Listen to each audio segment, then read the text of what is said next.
Olá, meu nome é Alberto, seja muito bem-vindo e bem-vindo ao canal da Eficiente. No episódio de hoje a gente vai falar sobre resiliência, mas qual mecânica de resiliência?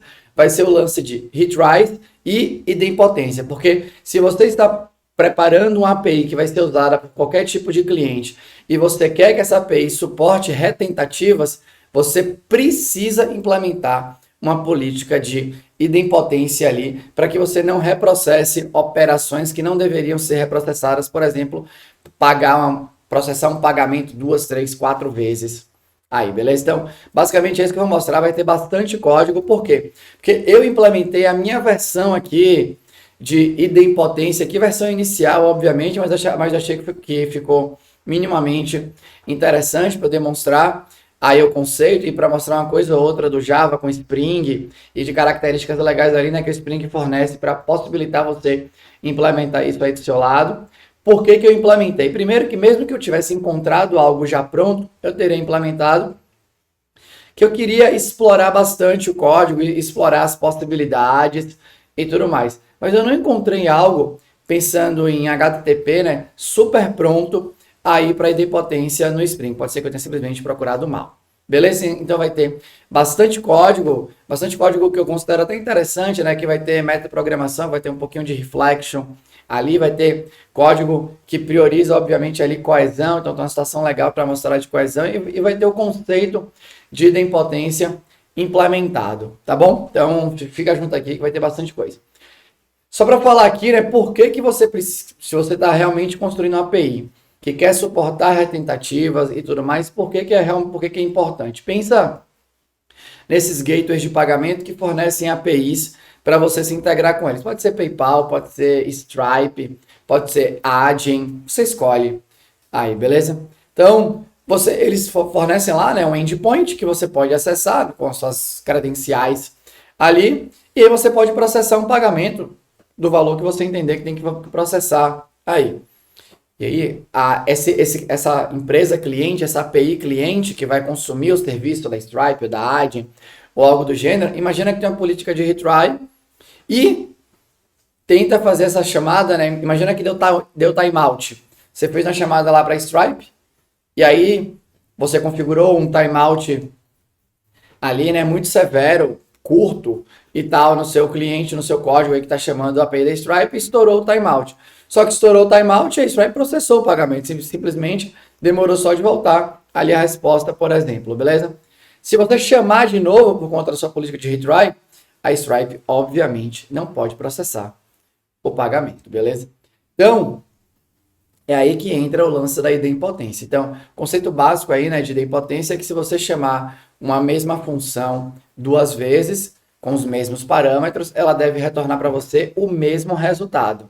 E aí você tem isso aplicado a verbos HTTP, então quando você pensa em delete, quando você pensa em put e coisas do gênero, esses verbos aí, né, eles supõem idempotência, então se eu tentar mandar um put com os mesmos parâmetros duas vezes, o resultado deveria ser o mesmo. Se eu tentar fazer um delete com o mesmo parâmetro duas vezes, o resultado deveria ser o mesmo. Isso é importante, tá bom? A idempotência tem a ver com o resultado. Então, pensando em encapsulamento, para quem está chamando aquele endpoint, por exemplo, e tal, chamou, vai receber o mesmo resultado. Ele não sabe o que aconteceu lá dentro da implementação, se processou 3, 4, 5 vezes da parada, que você pode ter processado 3, 4, 5 vezes e retornado o mesmo resultado. Não tem problema nenhum, pelo menos não na minha interpretação aí da parada. Só que aqui a gente está falando de idempotência não para delete, não para put, beleza? E para outro verbo qualquer que suporte idempotência aí. A gente está falando de idempotência para um verbo HTTP que supostamente ele não é idempotente, que é o post. Toda vez que você faz um post, supostamente você vai querer criar alguma coisa, né? Essa é a semântica da parada. Só que aí, quando você vai querer criar um pagamento lá na Stripe, se você mandar o mesmo pagamento, você não pode criá-lo duas vezes. Esse é o problema. Então, tanto na Stripe quanto em outros players, obviamente, você tem aí nessa política de idempotência como que eles implementam. Deixa eu mostrar para você, né, porque eu acho que é legal. Então, deixa eu mostrar para você aqui. Estou aqui na página da API da Stripe. Deixa eu aumentar aqui a fonte, ó. Então ele fala aqui, né, que a API suporta idempotência para que você possa fazer, né, com segurança as retentativas sem acidentalmente realizar a mesma operação duas vezes. Como que eles implementaram o conceito? Eu acho que quando você vai para a literatura, por exemplo, lá da AWS, é a mesma coisa e de outros lugares, que eu acho que é o mais simples mesmo. Basicamente, o cliente, a aplicação cliente, define uma chave de idempotência. Então, a aplicação cliente fala assim, olha, eu tenho essa chave, você pode definir a chave que quiser, e aí se chegar lá na API da Stripe, duas requisições com a mesma chave, ele vai entender que é a mesma requisição. E se é a mesma requisição, ele não vai reprocessar aquela parada.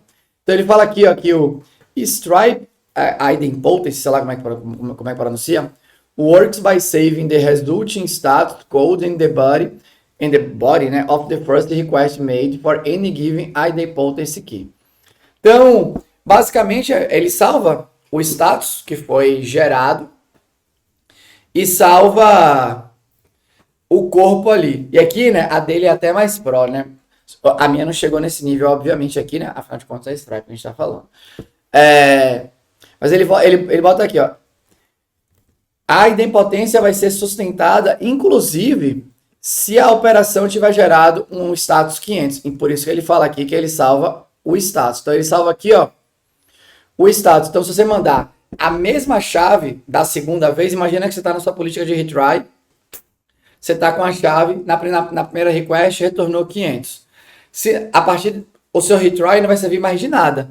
Porque se a primeira com aquela chave retornou 500, a segunda também vai retornar 500. Então, fazer o retry, nesse caso, vai ser só desperdício de recurso do servidor, por exemplo, que está rodando aquela aplicação se conectando na Stripe. Por isso que é importante, obviamente, ler aqui a documentação. Então, ele fala aqui, ó, regardless of whether it succeeds or fails, subsequent requests with the same key returning the same result, including 500 errors. Então, isso aqui é importante, né? Nesse caso aqui, né? Ele salva o status, porque mesmo se deu pau lá por algum motivo, mandou com a mesma chave, você vai receber esse mesmo status aí, o mesmo body aí que foi retornado. Isso aqui é uma coisa legal de falar, porque você vai encontrar pela internet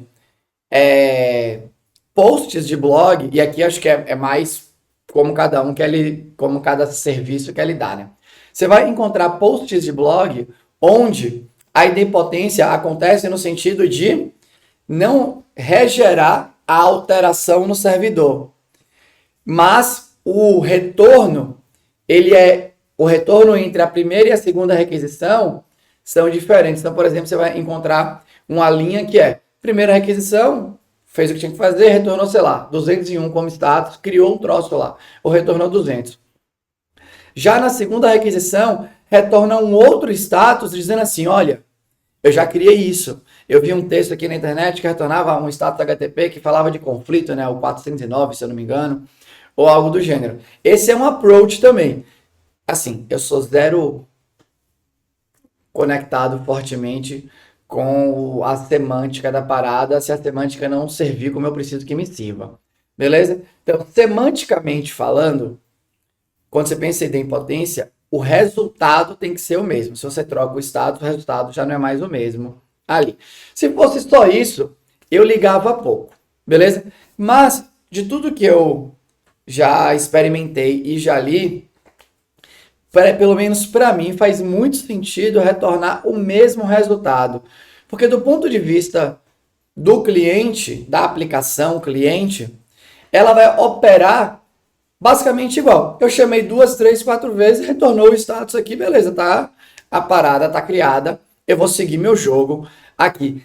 O código cliente não tem que se preocupar se do outro lado criou 2, 3, 4, 5 vezes, quando a documentação do outro lado diz, pode me chamar 1000 vezes para essa operação aqui, que para essa operação aqui, se você me chamar 1000 vezes, só vai rodar uma vez. Tá definido o contrato. Então, o seu código, na minha opinião, deveria fazer uso dessa ideia. Então, eu vou ter minha política de retry. O meu retry aqui é básico. Vou tentar aqui fazer a parada, né? No caso da Stripe, tem que tomar cuidado que se você se conectou com a Stripe e deu erro 500, não vale a pena fazer retry com a mesma chave. Então, você tem que regerar a chave para você conseguir, né? E aí fazer a parada que você quer de fato, né? Você não só vai gastar recursos. Então, eu gosto, né? Lá na AWS eles chamam, isso fica dentro de um princípio que na AWS é chamado de Constant Work Pattern. Ou seja, eles tentam fazer com que o código opere com o mínimo de caminhos diferentes aí na maior parte do seu tempo. E esse é um caso, né? Porque assim, se você for pensar, na maior parte das vezes vai dar certo. Você vai chamar a parada e vai dar e vai fazer o pagamento direito e o seu fluxo vai servir. Vai continuar. Na menor parte das vezes, vai dar zica. E aí você, nessa menor parte das vezes, né, vai chamar 2, 3 vezes e vai ter que lidar com um status diferente no seu código, porque enquanto 200 significa que deu certo, 400 significa que deu falha do ponto de vista de quem está chamando. Foi você que mandou um dado que não deveria mandar, então isso pode influenciar em como você vai codar a parada e pode deixar o seu código talvez mais complexo. Então eu gosto da ideia de retornar o mesmo resultado. Beleza?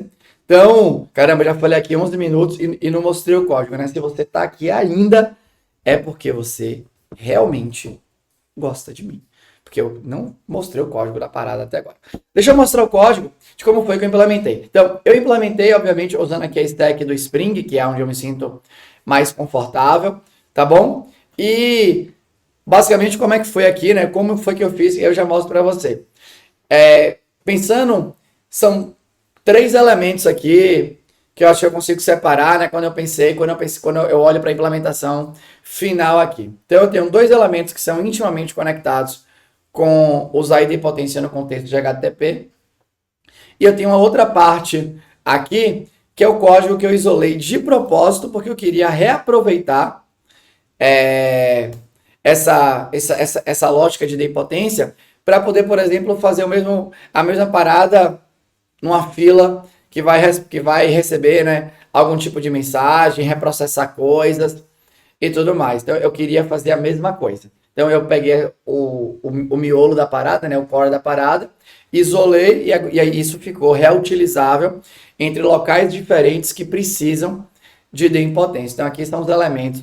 Pensando aqui na parte web, o que foi que eu utilizei do Spring? Não, tem uma parte que não é bem web, né? Mas eu utilizei no conceito aqui de aplicação web. Então, eu utilizei um aspecto ali, né? Que eu coloco que ele vai verificar se existe, se eu salvei um resultado conectado com aquela chave de idempotência que o cliente está mandando. E se tiver salvo, ele vai retornar aquele valor ao invés de deixar o fluxo continuar para bater no endpoint real. Então tem esse aspecto. Além disso, tem uma outra abstração do Spring que chama Response Body Advice, que é como se fosse um aspecto, é uma abstração que representa um aspecto já pronto do Spring para você interceptar logo antes dele escrever a resposta na saída ali HTTP, né? Então eu consigo pegar o retorno do método. E aí, o que é que eu faço? Eu pego o retorno do método.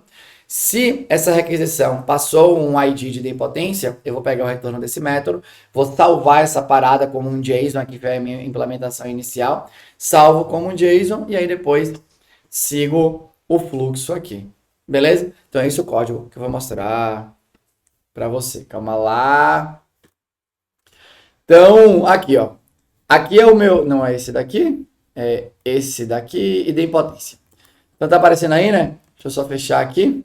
Aqui é a minha implementação para suportar a idempotência. Então, o exemplo eu apliquei bastante aqui, ó, em cima desse controller aqui, que é um controller que eu estou simulando um pagamento com cartão de crédito de um API que eu estou desenvolvendo como treino para mim, né? Que é em cima do checkout ali da Hotmart.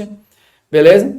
Então, tem aqui, né, pago cartão de crédito, o código aqui, aqui tem uns testes que eu fiz, né, então eu criei retornos diferentes aqui, com aquele lance lá dos recordes do Java e tal, né, para exercitar, mas a parada da idempotência tá aqui, né, então, Deixa eu mostrar primeiro aqui, ó, o Response Body Advice. Então aqui eu marco ele como um controller Advice, então ele é literalmente ali, né? É um aspecto que eu vou aplicar. Eu tenho aqui um método que eu tenho que implementar, que é o Support. Então eu só quero aplicar isso para métodos que são post e que, de fato, né, foi pedido aqui a idempotência, né? Ele falou assim, olha, eu tô te passando aqui uma chave de idempotência, então eu quero que você aplique essa parada aí. E aí eu logo aqui, né? Esse log aqui desencana, é uma abstração que eu criei para maximizar a chance, né, de nas aplicações eu logar respeitando ali o 5W, porque isso eventualmente facilita ali troubleshooting e tal. Aqui deveria ser debug, beleza? Ao invés de info, dado o meu método aqui, né, de login e tal, mas eu deixei info só para não precisar fazer configurações extras aqui na aplicação para bota em modo de debug, bota em modo de info, não sei o que, bota espetacular. Beleza? E aqui então tem que ser um post e tem que precisar de idempotência para aplicar. E aí ó, eu tenho esse outro método que chama before body write. Esse before body write me passa vários parâmetros, beleza? Então ele passa aqui, né, o retorno do método. Que retorno é esse? O retorno que foi gerado aqui, ó.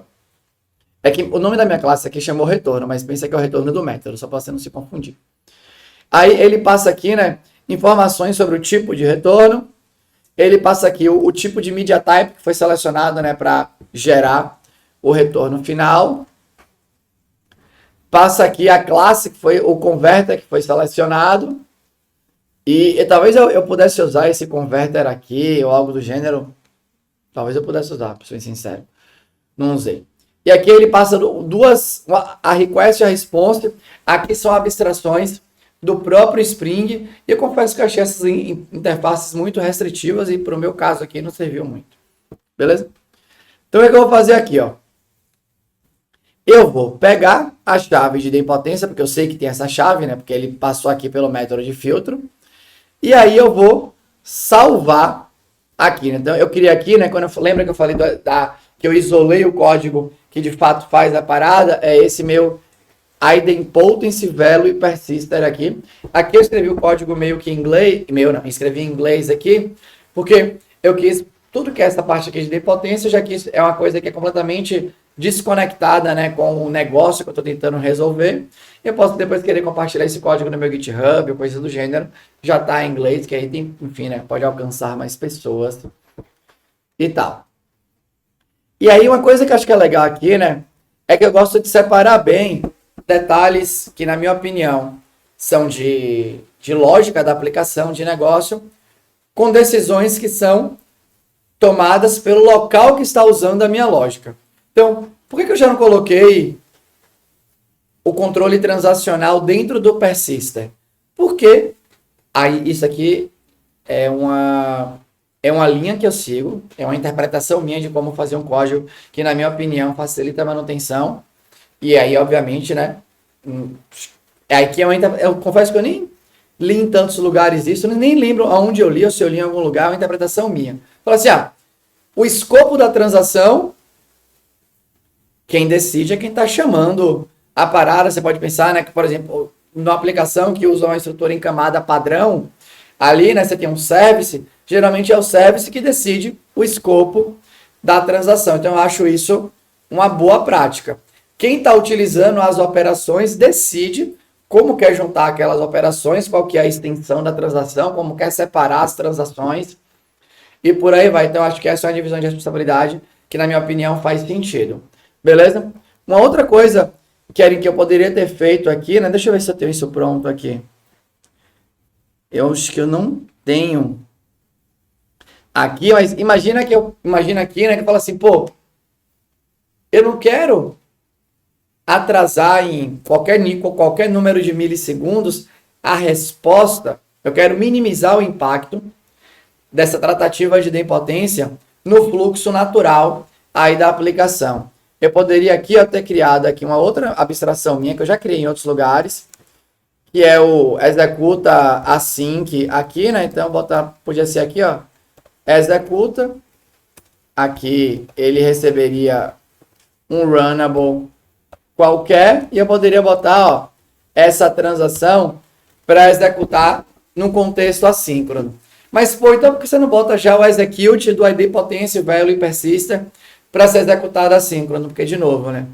A ser assíncrono ou não, na minha opinião, em geral, na maioria dos códigos, é uma decisão de quem está chamando alguma lógica. Quem está chamando alguma lógica pode decidir que eu quero chamar aquela lógica em background, eu quero chamar aquela lógica no fluxo padrão e tudo mais. Se você coloca o async direto na sua lógica, você acabou de obrigar todo mundo a usar daquele jeito. Mas você não sabe quem vai usar, então eu acho que é colocar responsabilidade demais, é colocar muita decisão ali. Então esses detalhes que eu tenho chamado mais de infraestrutura, eu deixo para gosto da freguesia. Beleza? Então basicamente é isso aqui. Então aqui eu não botei assíncrono, deveria, na minha opinião. Então ele vai escrever. E aí, ó, além disso, tem aqui não é esse aqui, né? Tem o aspecto aqui, ó, que eu quero interceptar todo mundo que é post mapping.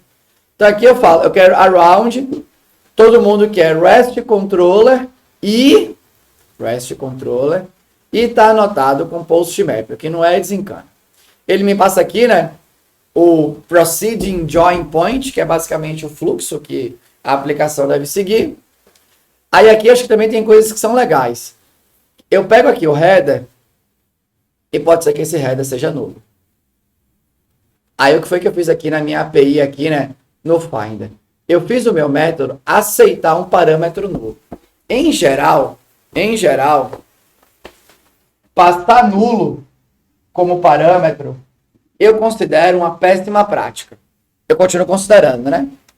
Mas eu aqui estou construindo a minha ideia de API.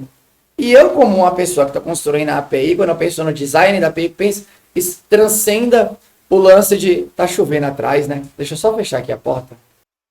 Espero que o barulho tenha diminuído. Então, transcenda aqui, quando eu falo de design de código, transcenda também para design da API. Transcenda para o lance de design... Ficou um pouco de eco agora. Mas transcenda que a ideia é que design é você proporcionar uma experiência de uso que tenha o mínimo de fricção possível. Beleza? Isso vale, né, para design de qualquer coisa, né? Quando que você usa aí na sua vida. Eu gosto muito dessa ideia de design, eu trago isso, e aí traz isso para o design das nossas APIs, né, dos métodos e por aí vai. Então, o que foi que eu fiz aqui? Eu falei, olha, do meu ponto de vista de API, eu vou deixar o meu parâmetro é um string, eu vou aceitar receber nulo ou vazio, e simplesmente se eu receber nulo ou vazio, eu retorno uma optional vazia, porque obviamente eu não vou buscar nada lá dentro. Aí eu documentei aqui, né, que o accept nulo in order, né, não é in order, to make your life easier, e eu boto aqui no retorno, né, que ele retorna um possível objeto armazenado e null se a chave for vazia ou nula. Beleza? Isso quer dizer que quem vai chamar não vai fazer teste de nulidade ou algo assim? Não. Pode fazer, a boa prática é que faça, mas agora você, de maneira documentada, oficial, tá? Na documentação do método, ou seja, uma coisa pública, você diz que suporta. Por quê? Porque eu fiz isso? Porque eu quero desonerar, né, essa responsabilidade do ponto chamador fazer esse teste. Se quiser fazer, faz. Então aqui, ó, eu tenho aqui, peço para executar, se tem a parada aqui, aí aqui é a lógica do meu aspecto relacionado à web. Se eu encontrei o valor, eu logo aqui, né, dizendo que eu encontrei, aqui de novo poderia ser debug, e aí eu retorno esse valor lá. Uma coisa que é legal aqui que eu fiz, que é legal, né? Não tô me elogiando, não, beleza? Mas uma coisa que eu acho potencialmente boa é quando a aplicação servidora retorna para a aplicação cliente dicas que, de alguma forma, de novo, né, pensando em design, podem ajudar o cliente a trabalhar melhor. Então, por exemplo, eu botei aqui no header que essa resposta que está sendo gerada é uma resposta... Eu nem acho que idempotent response não faz nem sentido, né? Porque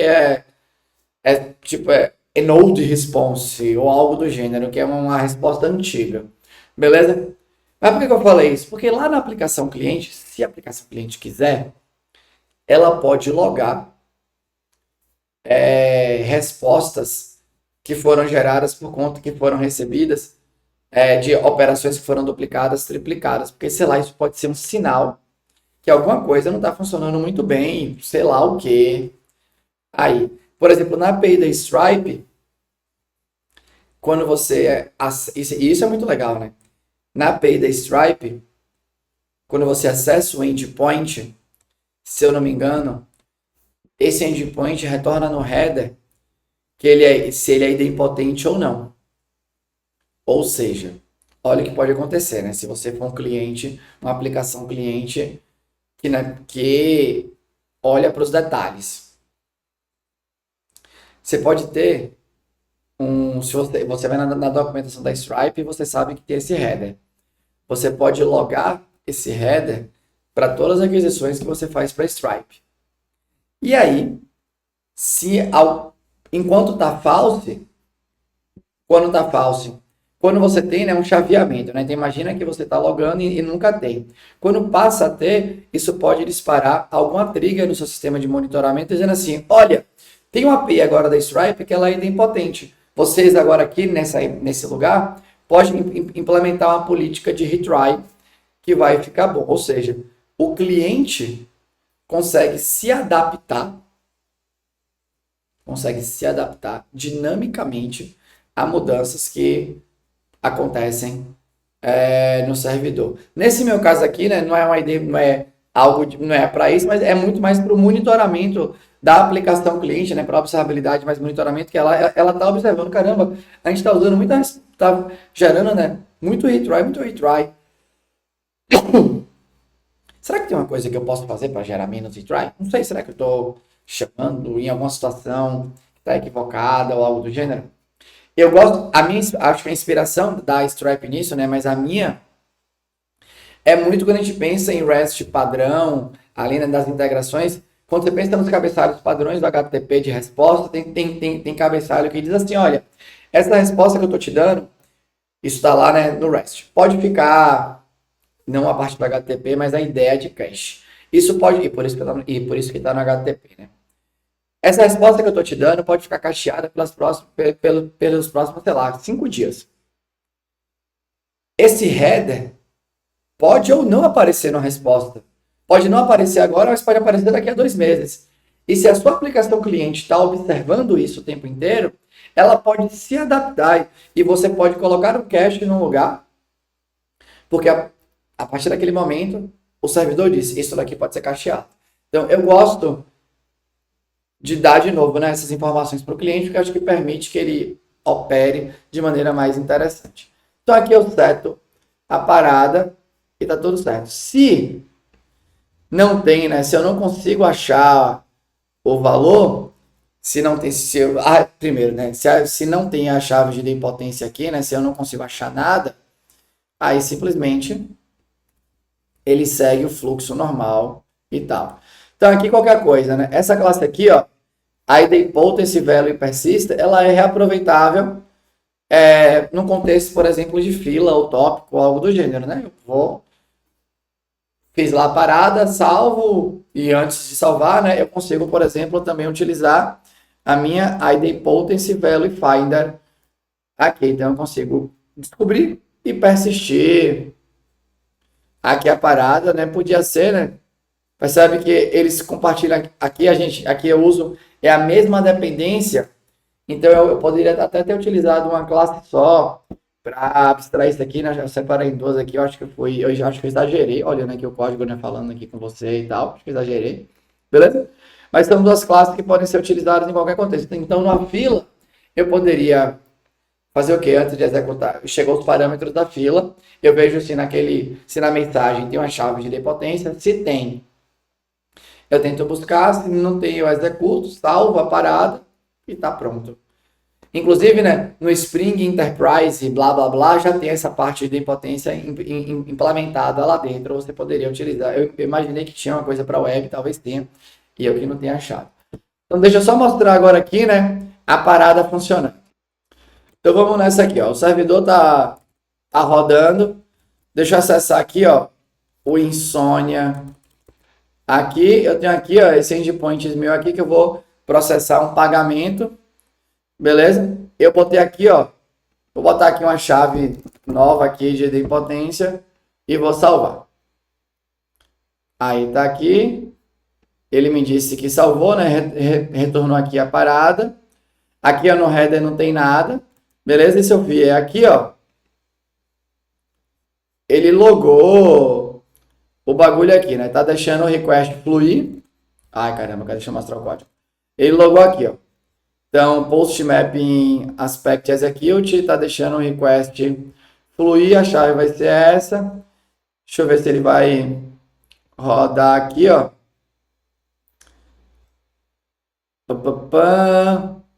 Ó, rodou aqui o advice, ó. O que tá acontecendo? Vai analisar se vai precisar gerar a parada. Gerou, disse que sim, chamou aqui o persister, ó, e salvou a nova chave de idempotência. Então tá aí, a parada tá aí.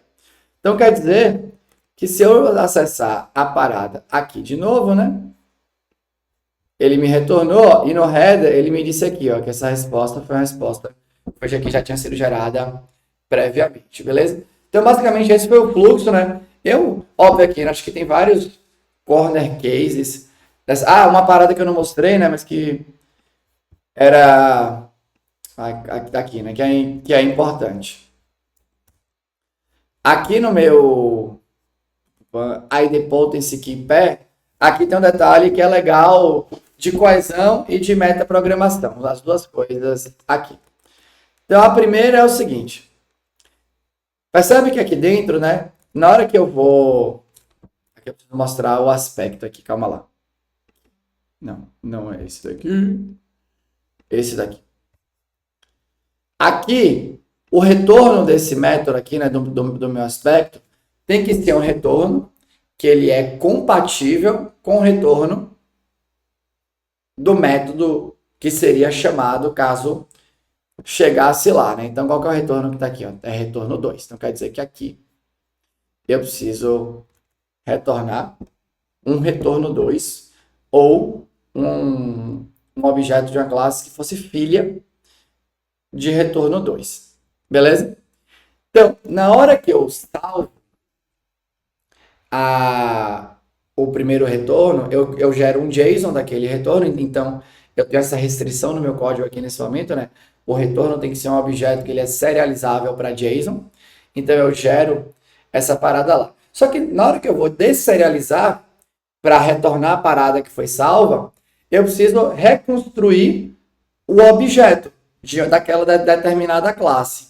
Então a minha solução nesse momento, ela me obriga a fazer o quê? Né? A forma que eu encontrei. A gravar qual foi a classe de origem que eu serializei o objeto. Então aqui, ó, deixa eu mostrar aqui para você. Calma aí. Não, tá aqui.